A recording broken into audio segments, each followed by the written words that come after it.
اعوذ باللہ من الشیطان الرجیم بسم اللہ الرحمن الرحیم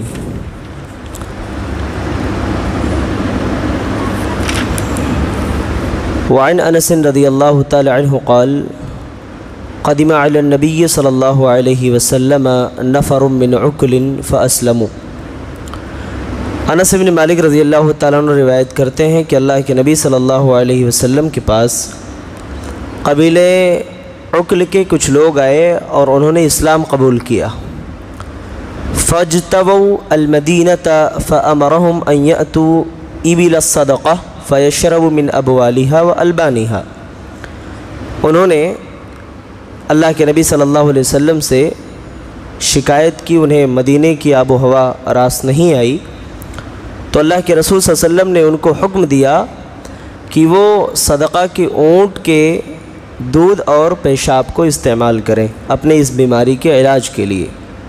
ففعلوا فصحوا فارتدوا، انہوں نے ایسا کیا تو صحت یاب ہو گئے، پھر دین سے مرتد ہو گئے، اسلام قبول کیا تھا تو دین سے مرتد ہو گئے۔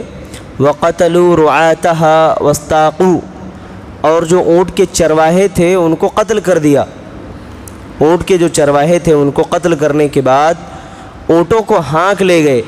فبعث فی آثارہم فأتی بہم، اللہ کے نبی نے ان کو پکڑنے کے لیے چند لوگوں کو بھیجا، پھر انہیں پکڑ کر لایا گیا۔ فقطع ایدیہم، اللہ کے نبی نے ان کے ہاتھ کو وارجلہم، اور ان کے پاؤں کو کاٹ دیا۔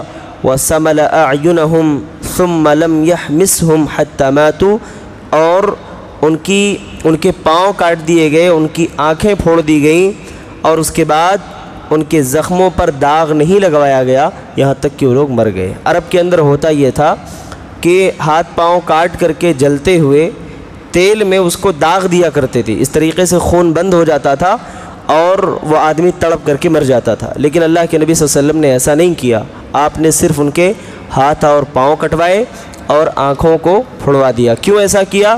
آئیے اس واقعے کا پس منظر دیکھتے ہیں۔ قرآن کے اندر اللہ تبارک و تعالیٰ نے انہی کے بارے میں آیت کریمہ نازل فرمائی کہ انما جزاء الذین یحاربون اللہ ورسولہ ویسعون فی الارض فسادا، جو لوگ اللہ اس کے رسول سے جنگ کرتے ہیں، لڑتے ہیں، ملک میں فساد پھیلاتے ہیں، ان کو قتل کر دیا جائے، او یصلبوا، یا پھر انہیں سولی پر چڑھا دیا جائے، ان تقطع ایدیہم وارجلہم من خلاف، ان کے ہاتھ پاؤں کو خلاف سمت میں کاٹ دیا جائے، او ینفوا من الارض، یا پھر جلا وطن کر دیے جائیں یا قید کر دیے جائیں۔ قبیلے عقلیہ اور قبیلے عرینہ کے جب چند لوگ جو ہے ڈاکو قسم کے لوگ تھے، یہ اللہ کے نبی کے پاس آئے اور آ کر کے آپ صلی اللہ علیہ وسلم کی خدمت میں اسلام ظاہر کیا کہ ہم لوگ جو ہے مسلمان ہیں اور ہم یہاں رہنا چاہتے ہیں۔ اللہ کے نبی صلی اللہ علیہ وسلم بھی مدینہ آئے ہوئے آپ کو چند دن ہوا تھا، زیادہ عرصہ نہیں گزرا تھا۔ تو ان لوگوں نے کہا کہ جو اللہ کے رسول، ہماری طبیعت بڑی ناساز ہے اور ہم لوگ یہاں رہ نہیں پا رہے ہیں، لہٰذا کوئی چیز جو ہے تجویز فرما دیجیے۔ اللہ کے نبی صلی اللہ علیہ وسلم چونکہ غیب داں تو تھے نہیں کہ ان کے غلط منصوبے جو ان کے دلوں میں یعنی بن رہے ہوں اللہ کے رسول اس سے واقف ہوں، نبی صلی اللہ علیہ وسلم واقف نہیں تھے۔ اللہ کے نبی صلی اللہ علیہ وسلم نے ان لوگوں کو کہا، ان کی ظاہری باتوں پر یقین کر لیا اور کہا کہ ایسا ہے، جاؤ جنگل کے کچھ اونٹ ہیں ان کو تم استعمال کرو، یعنی ان کے جو دودھ ہے، پیشاب ہے، اس کو تم استعمال کرو، یہ تمہاری بیماری جو ہے دور ہو جائے گی۔ وہ لوگ گئے اور انہوں نے جو ہے خوب دودھ پیا، اونٹوں کے دودھ کو دودھ ہو کر کے خوب پیا اور بالکل تندرست ہو گئے، صحت مند ہو گئے۔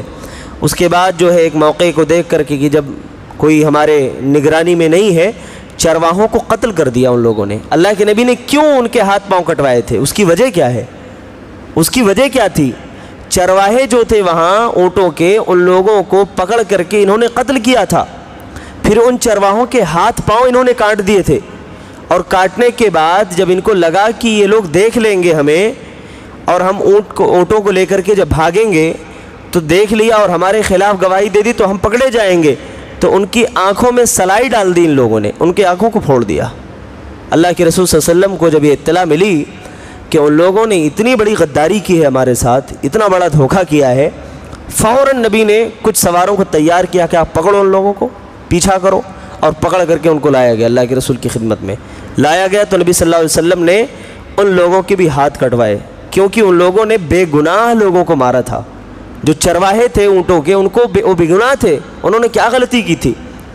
تو اللہ تعالیٰ نے انہی لوگوں کے بارے میں آیت کریمہ سورہ مائدہ کی آیت نمبر 33 نازل فرمائی کہ جو لوگ اللہ اس کے رسول سے جنگ کرتے ہیں، لڑتے ہیں، زمین میں فساد برپا کرتے ہیں، ان کے ہاتھوں اور پاؤں کو کاٹ دیا جائے، ان کو سولی پہ چڑھا دیا جائے۔ اللہ کے رسول صلی اللہ علیہ وسلم نے ان کے ہاتھ پاؤں کٹوا دیے، ان کو سولی پہ تو نہیں چڑھایا گیا، لیکن ان کے آنکھوں کے اندر بھی سلائی ڈالی گئی، کیونکہ وہ قصاص تھا، انہوں نے وہی غلطی کی تھی۔ اللہ کے رسول صلی اللہ علیہ وسلم اتنے رحم دل ہیں، اتنے شفیق ہیں، اتنے مہربان ہیں، جو اپنے جانی دشمن کو معاف کر دے رہے ہیں۔ لیکن یہاں پر کیا معاملہ ہے کہ اللہ کے رسول نے ان کے ہاتھ پاؤں کٹوائے؟ وجہ کیا تھی؟ کیونکہ انہوں نے نبی کے ساتھ، مسلمانوں کے ساتھ بہت بڑی غداری کی تھی، بہت بڑا دھوکہ کیا تھا، اور اس دھوکے کی سزا یہی ہے اللہ تعالیٰ نے جو بیان فرمایا۔ اس سے پتہ چلتا ہے کہ اسلام کتنا امن و امان چاہتا ہے زمین کے اوپر، کہ ایسے لوگ جو فسادی قسم کے ہیں، جو کرمنل مائنڈ ہیں، چاہے وہ دنیا کا بڑے سے بڑا آدمی کیوں نہ ہو، اگر وہ اس طریقے کی غلطی اور اس طریقے کا جرم کرتا ہے، اس کو پکڑا جائے اور پکڑ کر کے اس کے ساتھ یہ سزا دی جائے، تو یہ اس روئے زمین پر اس طریقے کے فسادات اور اس طریقے کے کرمنل جو چیزیں ہوتی ہیں، جو کرائم ہوتا ہے، اور جو کرمنل مائنڈ لوگ ہوتے ہیں، وہ سب کے سب دنیا سے ختم ہو جائیں گے۔ یہ نیست و نابود ہو گئے، دنیا میں امن آئے گا، امان آئے گا۔ اللہ کے نبی صلی اللہ علیہ وسلم نے ان کے ہاتھ پاؤں کٹوا دیے اور چٹیل میدان میں ان کو چھوڑ دیا، سب کے سب وہیں تڑپ کر کے واصل جہنم ہو گئے۔ اللہ کے رسول نے اتنی سزا تو دی، لیکن عرب کے اندر یہ جو سزا دی جاتی تھی کہ جلتے ہوئے تیل میں جو زخم ہوتا تھا اس کو داغ دیا جاتا تھا، پھر خون آنا بند ہوتا تھا اور لوگ تڑپ کر کے مر جاتے تھے۔ رسول نے وہ سزا نہیں دی، اتنا سخت آپ صلی اللہ علیہ وسلم نے معاملہ نہیں کیا، لیکن یہ سزا دینا اس لیے ضروری تھا کیونکہ انہوں نے غلطی کی تھی، اور اس غلطی کا انجام یہی تھا۔ اللہ کے رسول صلی اللہ علیہ وسلم بڑے ہی شفیق ہیں، بڑے مہربان ہیں، اور آپ صلی اللہ علیہ وسلم اپنی امت کے لیے، ان کے ہدایت کے لیے بھی آپ صلی اللہ علیہ وسلم بہت حریص تھے۔ آپ صلی اللہ علیہ وسلم کبھی بھی نہیں چاہتے، اسی لیے نبی کے زمانے آپ دیکھیے جو منافقین تھے، جو اسلام دشمن تھے، پس پردہ مسلمانوں کو تکلیف دیتے تھے، بعض صحابہ نے کہا اللہ کے رسول قتل کروا دیجئے سب کو۔ اللہ کے رسول نے کیوں نہیں قتل کروایا؟ آپ جانتے تھے، ہر ایک کو پہچانتے تھے، لیکن آپ نے کہا نہیں، اگر میں نے ایسا کیا تو لوگ کہیں گے کہ محمد صلی اللہ علیہ وسلم نے اپنے ساتھیوں کو قتل کرنا شروع کر دیا ہے۔ نبی صلی اللہ علیہ وسلم نے کبھی کسی بے گناہ کو نہیں مارا، کبھی کسی بے گناہ کے اوپر آپ نے ہاتھ نہیں اٹھایا، کبھی کسی بے گناہ کو نبی نے سزا نہیں دی۔ اللہ کے رسول صلی اللہ علیہ وسلم کی عدالت سے ہمیشہ انصاف ہوا ہے، کبھی آپ صلی اللہ علیہ وسلم نے نہ ناانصافی کی بات کی ہے اور نہ کہی ہے، اور نہ کسی مومن کے لیے جائز ہے کہ نبی صلی اللہ علیہ وسلم کے کسی بات کو انصاف کے خلاف سمجھے۔